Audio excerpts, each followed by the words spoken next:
السلام علیکم سر۔ موجودہ جو صورتحال ہے سر، اس میں ایک میرا سوال ہے کہ انڈیا اور پاکستان کی جو جنگ ہے، اس میں جو سیز فائر ہوا ہے، کیا یہ مستقل ہے یا عارضی ہے؟ اس پہ کائنڈلی گائیڈ کیجیے گا۔ دیکھیں بیٹا، اس میں یہ ہے کہ یہ جو سیز فائر ہوا ہے نا پاکستان اور انڈیا میں، یہ ان دونوں ملکوں نے خود نہیں کیا، یہ امریکہ نے کروایا ہے، تو تیسرے ملک نے کروایا ہے۔ تو اس کا مطلب یہ ہے کہ دنیا کو یہ جنگ بارے میں نہیں آ رہی، دنیا اس جنگ میں دلچسپی لے رہی تھی اور دنیا اسے دیکھ بھی رہی تھی۔ تو دنیا نے اس جنگ کو دنیا نے اپنے مفاد کے لیے بھی خطرہ سمجھا، تو اس لیے انہوں نے اس پہ مداخلت کی اور اسے رکوایا۔ تو دیکھیں نا، افریقہ میں اب وہ یہ دو ملک ہیں، شاید آپ نے ان کے نام بھی سنے یا نہیں سنے، ایک کانگو ہے، ایک روانڈا ہے۔ افریقہ میں بہت وہ کئی سالوں سے لڑ رہے ہیں آپس میں، وہ دنیا کو پتا بھی نہیں ہے، کسی نے نوٹس نہیں لیا، کیونکہ ان دونوں ملکوں کی کوئی اتنی اہمیت نہیں ہے۔ تو لیکن یہ انڈیا اور پاکستان جو ہے، یہ دونوں ایٹمی طاقتیں ہیں اور یہ دنیا میں بڑے آبادی والے ملک ہیں، اور جس خطے میں یہ واقع ہے اس خطے کی ایک بہت بڑی اہمیت ہے، کیونکہ اس خطے میں چائنا موجود ہے، چائنا ہمارا پڑوسی ہے۔ چائنا اور امریکہ کی آپ کو پتا ہے آج کل وہ ٹریڈ کشمکش بھی چل رہی ہے۔ تو اس میں بین الاقوامی جو طاقتیں تھیں یا بین الاقوامی جو مفادات تھے، وہ بھی یہاں متاثر ہو رہے تھے۔ تو اس لیے یہ جو سیز فائر جو ہوا ہے نا، میں سمجھتا ہوں کہ یہ سیز فائر اس وقت تک قائم رہے گا جس وقت تک بین الاقوامی طاقتیں چاہیں گی کہ یہ قائم رہے۔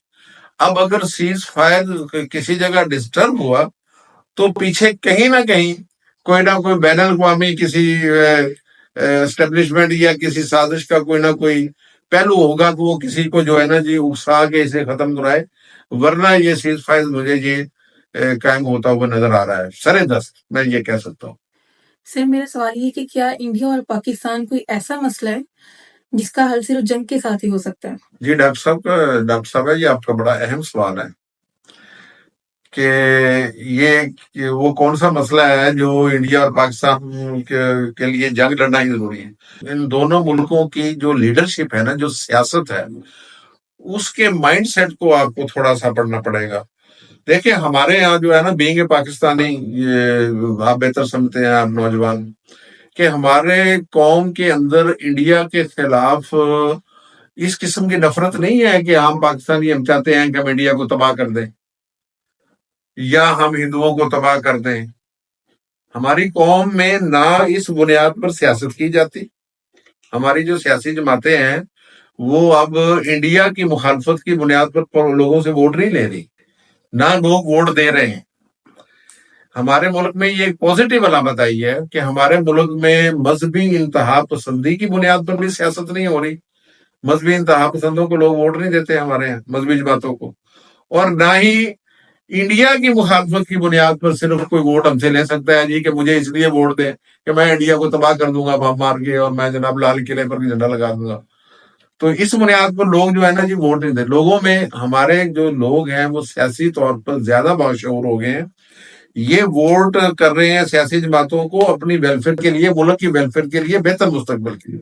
یہ کسی کو مرنے مارنے کے لیے ووٹ نہیں ہم کر رہے۔ لیکن انڈیا میں جو سیاست ہے، جو وہاں کے جو سیاستدان ہیں، انہوں نے اس قسم کا ماحول بنایا ہوا ہے کہ وہ لوگوں کی ویلفیئر سے زیادہ وہ کہتے ہیں جی کہ آپ ہمیں ووٹ دیں۔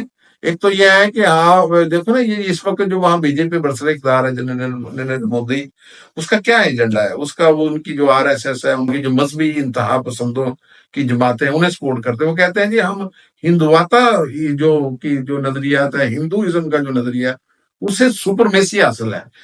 وہ مسلمانوں کو بھی وہاں جو ہیں وہ اچھی نظر سے نہیں دیکھتے، وہاں پر جو عیسائی ہیں انہیں اچھی نظر سے نہیں دیکھتے، وہاں جو بدھ مت ہے انہیں اچھی نظر سے نہیں دیکھتے۔ اسی لیے ان کی جو ریاستیں ہیں، منی پور، میزورام اور آسام وغیرہ، اور ادھر ناگالینڈ وغیرہ، وہاں وہ علیحدگی کی تحریکیں اس لیے چل رہی ہیں کہ وہ ہندوؤں کے تسلط سے اپنے آپ کو نجات دلانا چاہتے ہیں۔ تو وہاں کی جو مین لیڈرشپ ہے وہ اس بنیاد پر سیاست کر رہی ہے کہ ہم نے پاکستان کو رگڑ دینا ہے، ہم نے پاکستان جو ہے نا جی، یہ تو ملک ہی جو ہے نا جی ایک دہشت گرد ملک ہے، اور ہم نے اس کو تباہ کر دینا ہے، اور آپ ہمیں ووٹ دیں، ہم اسے پاکستان کو سبق سکھائیں گے۔ تو وہ ووٹ جو ہے وہ پاکستان کی نفرت کی بنیاد پر حاصل کر کے، اور بھی بہت سارے ایشوز ہیں، لیکن ان کا مین ایشوز یہ ہے کہ ان کی جو سیاست میں پاکستان سے نفرت اور انتہا پسندی وہ غالب ہے، جس کی وجہ سے وہ لوگوں کو اکساتا ہے جنگ کے لیے، اور وہ جنگ کا ماحول بناتا ہے۔ ورنہ جو آپ نے بات کی ہے نا، ہمارے درمیان کوئی مسئلہ نہیں ہے۔ اگر انڈیا جو ہے وہ اصولوں پر چلے، ایک اچھے ہمسائے کے طور پر رہے، وہ ہمارے حق کو پامال نہ کرے۔ اب دیکھو نا، ایک دریاؤں کا ہمارا معاہدہ ہوا ہے کہ وہ بڑا پرانا معاہدہ ہے، اگرچہ وہ بعض لوگ اس معاہدے کو پاکستان میں وہ کہتے ہیں کہ جی شاید یہ ہمارے حق میں نہیں ہے، لیکن چلیں جیسا کیسا بھی ہے، آج سے 50 سال پہلے ہو گیا، تو وہ اس کے مطابق وہ پانی کی تقسیم جاری رہے تو کسی کو کوئی اعتراض نہیں۔ اب اگر وہ ہمارا پانی بند کرے گا تو ظاہر ہے ہمیں لڑنا پڑے گا۔ تو انڈیا جو ہے وہ جان بوجھ کے انتہا پسندانہ اقدامات کر کے وہ اس خطے کو جنگ میں لپیٹنا چاہتا ہے، اور اپنی ہیجمنی قائم کرنا چاہتا ہے، اپنی چودراہٹ قائم کرنا چاہتا ہے۔ Sir but I don't think sir کہ صرف پانی کی وجہ ہی جو ہے وہ جنگ کی وجہ ہے۔ ابھی تو صرف پانی کی وجہ سے جو ہے نا جی وہ جنگ نہیں ہوئی، لیکن مستقبل میں ہو سکتی ہے۔ اگر یہ انہوں نے ہمارا پانی ڈسٹرب کیا تو مستقبل میں جنگ پانی کی بنیاد پر ہو سکتی ہے، پھر ہم جسٹیفائی ہو گئے نا۔ مگر ابھی پانی کی وجہ بنائی تھی، مگر پانی کی وجہ ہے تو نہیں تھی نا۔ نہیں، اب تو پانی کے جو ہے نا جی، وہ پہلے انہوں نے جو انڈیا میں ایک حملہ ہوا ہے اس کی بنیاد پر انڈیا نے ایک یک طرفہ پابندی لگائی۔ ہاں جی، لیکن یہ ہے کہ ہم نے اس پابندی کی بنیاد پر جو ہے نا اسے جوابی حملہ نہیں کیا، لیکن جب انہوں نے ہمارے ملک پر میزائل پھینکے، جب انہوں نے ہمارے ملک پر ڈرونوں کے ذریعے بمباری کی، تو ہم نے تو اس کا جواب دینے کے لیے انہیں جواب دیا، دفاع کیا۔ ہاں، لیکن وہ ہمارا دفاع اتنا مؤثر تھا، اور اللہ تعالیٰ کی اس میں مدد شامل حال تھی کہ انہیں یہ اندازہ ہو گیا کہ یہ کوئی آسان کھیر نہیں ہے پاکستان نے انہیں ٹف ٹائم دیا، جس کی وجہ سے جو ہے نا جی وہ اس نے کہا امریکہ کو جا کے، یہ تو سامنے آ گئی ہے بات کہ ہماری آپ جنگ بندی کرائیں، تو امریکہ نے مداخلت کی۔ سر اس میں میرا کوشچن ہے کہ مودی نے اس جنگ سے کیا اچیو کیا ہے، اس کو آپ کس نظر سے دیکھتے ہیں؟ دیکھو جی، اس میں میری رائے یہ ہے کہ مودی نے اپنے ملک کے لیے کوئی اچیو نہیں کیا، انہوں نے اپنے ملک کا نقصان کیا، اور مودی نے بھارت کی جو ایک وہ تاثر تھا کہ یہ ملک بڑی تیزی سے ترقی کر رہا ہے، اور یہاں آگے بڑے بڑے جو ہے نا جی باہر کے سرمایہ دار انویسٹمنٹ کر رہے ہیں، بڑے بڑے ملک یہاں سرمایہ کاری کر رہے ہیں۔ آپ نے خبریں سنی ہوگی کہ امریکہ نے اتنے ارب ڈالر کی سرمایہ کاری کا اعلان کیا ہے۔ سعودی عرب نے پچھلے دنوں اعلان کیا تھا، سعودی عرب کے وہ جو ولی عہد تھے وہاں تشریف لے گئے تھے، انہوں نے کہا جی ہم بھارت میں سرمایہ کاری کریں گے۔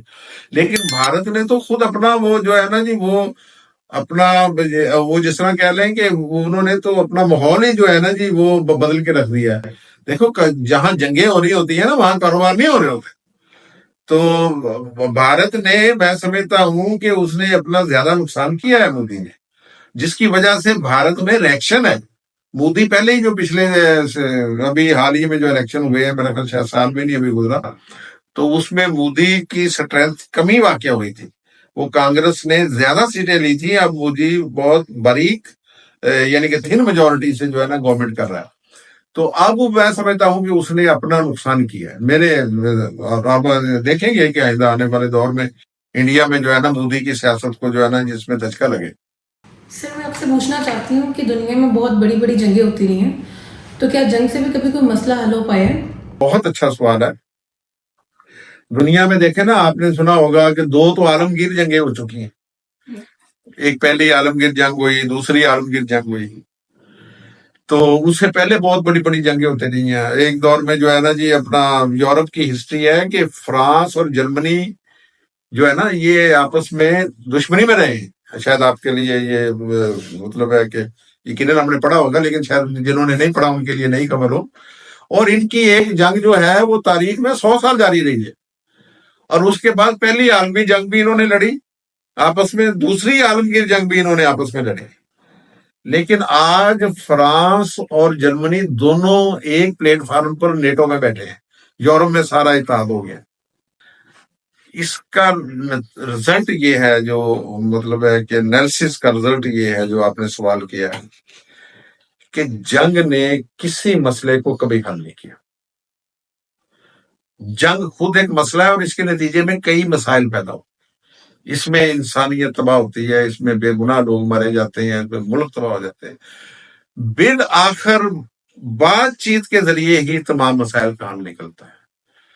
جنگ آپ 100 سال بھی لڑ لیں تو آپ نے تھک جانا ہے لڑ لڑ کے، پھر آپ نے بیٹھ کے دیکھنا ہے بھی یار اس کا حل کیا ہے، چلو یار یہ گیو اینڈ ٹیک سے کچھ تم لے لو کچھ میں لے لوں، جان چھوڑو۔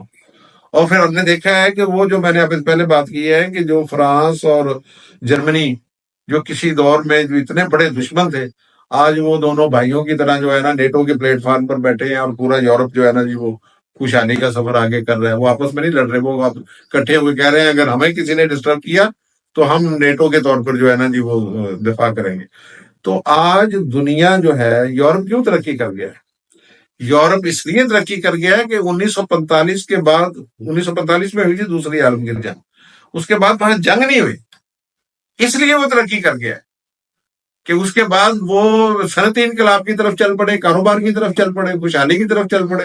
آج یورپ خوشحال ہے، میں اور آپ اس کی مثالیں دیتے ہیں، یہاں سے ہر بندہ یورپ جانے کے لیے تیار بیٹھا ہے، اس لیے تیار بیٹھا ہے نا وہ معاشرہ خوشحال ہے۔